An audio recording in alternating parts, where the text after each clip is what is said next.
Last week, we began a new mini-series on understanding how to hear the voice of God.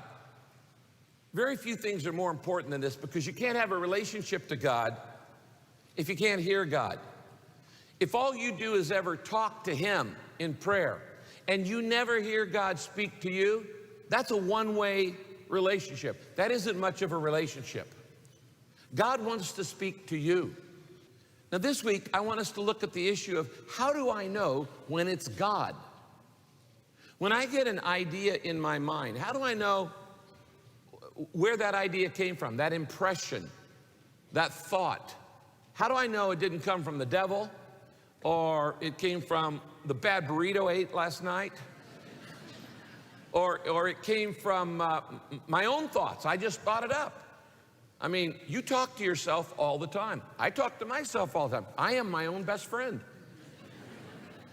And you're talking, you have a running conversation with you throughout the day.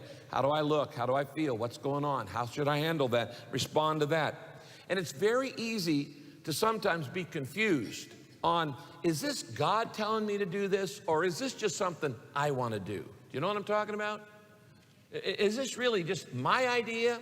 Or did God give me this idea? Or did it come from the devil? Or is it some bad tape that I'm playing in the past? It is extremely important you know how to discern when it's God talking to you. If you love Pope Francis, you'll love Jesus. To go to hell, you have to do almost the impossible. I actually learned the idea of a campaign from the communist of all people.